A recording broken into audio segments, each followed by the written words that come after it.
यहाँ येओनवू के चेहरे पर डर और घबराहट साफ दिखाई दे रही होती है। उसके चेहरे पर पसीना आ रहा होता है और वह हैरानी से सामने देख रही होती है, जैसे उसने अभी अभी कुछ बहुत चौंकाने वाली चीज देख ली हो।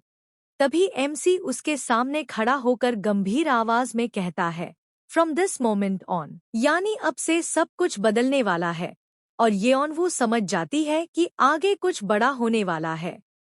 तभी एमसी सीधे येओनवू की तरफ देखकर मुस्कुराते हुए कहता है, I want you to be my bride. यानी वह साफ साफ येओनवू से कह देता है कि वह चाहता है कि वह उसकी दुल्हन बने। यह सुनकर माहौल अचानक बहुत अजीब और चौंकाने वाला हो जाता है।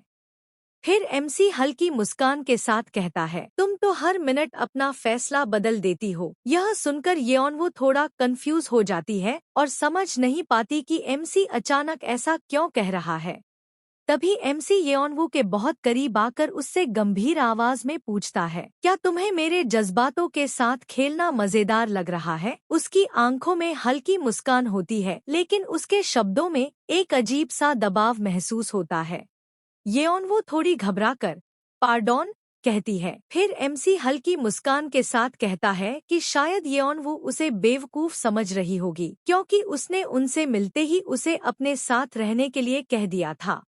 एमसी येओनवू को देखते हुए कहता है, वरना तुम ऐसा क्यों कहती जब तुमने पहले इतनी मासूम बनकर मुझे ठुकरा दिया था। उसकी बातों से साफ लग रहा था कि वह येओनवू की बातों पर शक कर रहा है। इतना कहते ही एमसी अचानक येओनवू का हाथ पकड़ लेता है। येओनवू घबराकर कहती है, तुम समझ ही नहीं रहे, और माहौल अचानक काफी तनावपूर्ण हो जाता है। येओनवू कांपते हुए कहती है, तुम ये भी नहीं समझते कि ये शब्द कहने में मुझे कितना साहस जुटाना पड़ा। यह कहते कहते उसकी आंखों से आंसू गिरने लगते हैं और वह डर व भावनाओं से कांप रही होती है। एमसी उसकी हालत देखकर थोड़ा शांत हो जाता है और धीरे से उसके चेहरे को छूते हुए कहता है, लगता है मेरी खराब व्याख्या की वजह से गलतफहमी हो गई। फिर वह नरमी से बोलता है, मेरी लेडी, आपके जज्बातों का ख्याल न रखने के लिए मुझे माफ कर दीजिए। एमसी हल्की मुस्कान के साथ येओनवू से कहता है, मुझे यकीन है कि तुम्हारे पास भी अपनी वजहें होंगी किसी अजनबी से ऐसी बात कहने के लिए। उसकी आवाज शांत होती है, जैसे वह येओनवू की भावनाओं को समझने की कोशिश कर रहा हो। यह सुनकर येओनवू थोड़ा घबरा जाती है, लेकिन फिर भी सच बोलने की हिम्मत जुटाकर कहती है, मेरे लिए भी यही बात है। मैंने कभी भी आपसे झूठ नहीं बोला और ना ही मजाक में ऐसी बातें कही हैं। उसकी आंखों में डर और सच्चाई दोनों दिखाई देते हैं, जिससे पता चलता है कि वह अपनी भावनाओं को लेकर पूरी तरह गंभीर है। एमसी येओनवू के सामने खड़ा होकर शांत आवाज में कहता है, क्या तुम मुझे खुद को समझाने का मौका दोगी? यह सुनकर येओनवू थोड़ा हैरान हो जाती है, क्योंकि उसे उम्मीद नहीं थी कि एमसी इतने शांत तरीके से उससे बात करेगा। इसके बाद सीन बदल जाता है, जहां येओनवू को एक सुंदर लाल शादी के कपड़ों में तैयार किया जा रहा होता है। उसके आसपास कई दासियां खड़ी होती हैं, जो उसे सजाने में लगी होती हैं। लेकिन येओनवू के चेहरे पर खुशी की जगह हल्की उदासी और चिंता दिखाई देती है, जैसे वह इस शादी को लेकर अंदर से परेशान हो।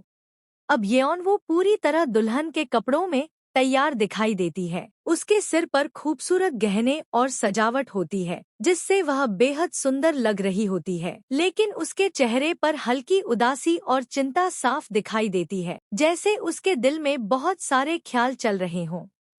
उधर एमसी को येओनवू की बात याद आती है और वह चाय डालते हुए सोचता है, जैसा तुमने पहले कहा था। चाय कप में धीरे धीरे गिर रही होती है और माहौल काफी शांत और गंभीर हो जाता है, जैसे एमसी किसी गहरी सोच में डूबा हुआ हो। इस सीन में एमसी और येओनवू एक साथ बैठकर चाय पी रहे होते हैं। तब एमसी येओनवू को बताता है कि जैंग गोंग यहाँ बहुत ही खास और महत्वपूर्ण व्यक्ति है, इसलिए उसके बारे में साधारण तरीके से सोचना गलत होगा। इसके बाद बताया जाता है कि जैंग गोंग अंडरवर्ल्ड का राजा है और उसके पास एक बहुत ही शक्तिशाली गार्जियन स्पिरिट भी है। इसी वजह से उसकी ताकत और उसका रुतबा बाकी सबसे अलग और बहुत ज्यादा खतरनाक माना जाता है। एमसी येओनवू को समझाता है कि अभी जैंग गोंग की जगह लेने के लिए 2 लोगों को चुना जा रहा है। यह सुनकर येओनवू थोड़ा हैरान हो जाती है और सोचने लगती है कि आखिर वे 2 लोग कौन हैं। फिर एमसी बताता है कि उनमें से पहला व्यक्ति ह्योजो है, जो जैंग गोंग का इकलौता बेटा और सीधा वारिस है। इसलिए स्वाभाविक रूप से वही जैंग गोंग की जगह लेने का सबसे बड़ा उम्मीदवार माना जाता है। इसके बाद एमसी खुद मुस्कुराते हुए कहता है कि दूसरा उम्मीदवार वह खुद है, यानी जैंग गोंग की जगह लेने के लिए जिन 2 लोगों को चुना गया है उनमें से एक एमसी भी है। यह सुनकर येओनवू हैरान हो जाती है, क्योंकि एमसी बताता है कि वह जैंग गोंग का दूर का रिश्तेदार, डिस्टेंट रिलेटिव है, इसलिए वह भी जैंग गोंग की जगह लेने के लिए उम्मीदवारों में शामिल है। एमसी येओनवू को बताता है कि हाल ही में ह्योजो उसे लगातार धमकी दे रहा है, क्योंकि ह्योजो नहीं चाहता कि कोई भी उसकी जगह लेने की दौड़ में उसके सामने खड़ा हो, इसलिए वह एमसी को रास्ते से हटाने की कोशिश कर रहा है। फिर एमसी साफ साफ कहता है कि उसे उस सिंहासन में कोई दिलचस्पी नहीं है, इसलिए वह ऐसी महिला से शादी करना चाहता है जिसका हाई सोसाइटी या राजनीति से कोई संबंध न हो, ताकि वह इस सत्ता की लड़ाई से दूर रह सके। एमसी येओनवू से कहता है कि उसकी जिंदगी में अचानक येओनवू आ गई। उसे लगता है कि शायद येओनवू ही वह इंसान है जो उसकी इस मुश्किल स्थिति में उसकी मदद कर सकती है। इसके बाद एमसी सीधे येओनवू से पूछता है, क्या वह उसकी नकली दुल्हन, फेक ब्राइड बनेगी, और अगर येओनवू इस प्रस्ताव को स्वीकार करने के लिए तैयार हो तो वह उसे अपने कमरे में आने को कहता है ताकि वे आगे की बात कर सकें।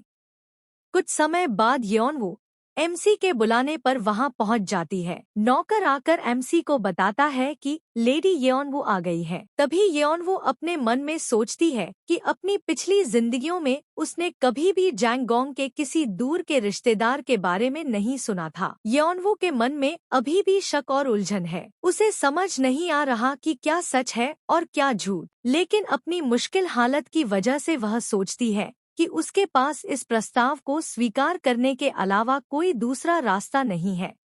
एमसी नौकर से कहता है, उसे अंदर आने दो। दरवाजा खुलता है और येओनवू अंदर आती है। वह लाल शाही कपड़ों में बहुत शांत और गंभीर दिखाई देती है, जैसे वह किसी महत्वपूर्ण फैसला लेने के लिए आई हो। अंदर आते समय येओनवू अपने मन में सोचती है कि एमसी की ताकत, उसका पद और उसकी मौजूदा स्थिति, इन सब का वह पूरा इस्तेमाल करेगी, क्योंकि अब वह तय कर चुकी है कि अपना लक्ष्य पाने के लिए जो भी करना पड़े वह करेगी। येओनवू अपने मन में सोचती है कि जैसे एमसी उसे इस्तेमाल कर रहा है, वैसे ही वह भी एमसी का इस्तेमाल करेगी। तभी एमसी उसे देखकर कहता है कि उसका एक्सप्रेशन काफी साहसी और आत्मविश्वास से भरा हुआ है। इसके बाद एमसी सीधे येओनवू से पूछता है, क्या तुमने अपना फैसला कर लिया है? तब येओनवू बिना झिझक के शांत तरीके से जवाब देती है, हाँ। येओनवू बिना हिचकिचाए एमसी से कहती है, मैं आपकी दुल्हन बनूंगी। यह सुनकर एमसी हल्का सा मुस्कुराता है, क्योंकि उसे पता था कि येओनवू आखिरकार उसका प्रस्ताव स्वीकार कर लेगी। इसके बाद एमसी येओनवू को बैठने का इशारा करता है और उसे आराम से बात करने के लिए कहता है, ताकि वे दोनों इस नकली शादी की शर्तों और आगे की योजना के बारे में बात कर सकें। एमसी हल्की मुस्कान के साथ येओनवू से कहता है, इस तरफ आओ। उसके चेहरे पर एक रहस्यमयी और आत्मविश्वासी मुस्कान दिखाई देती है। इसके बाद एमसी येओनवू को समझाता है कि जब लोग उन्हें साथ में देखें तो उन्हें ऐसे दिखना होगा जैसे वे पहली नजर में ही एक दूसरे से प्यार कर बैठे हों, यानी बाहर की दुनिया के सामने उन्हें सच्चे प्रेमी की तरह व्यवहार करना होगा।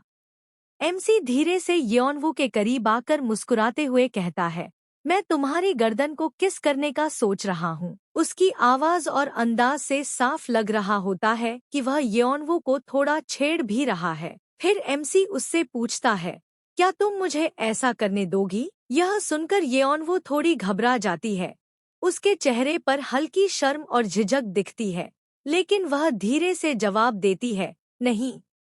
एमसी येओनवू के कान के पास हाथ ले जाकर उसके झुमकों को हल्के से छूता है और कहता है, ओह, मैंने सरीम से कहा था कि तुम्हें झुमके न पहनाएं। फिर एमसी येओनवू के करीब आकर धीरे से कहता है कि शायद सरीम यह बात भूल गई होगी।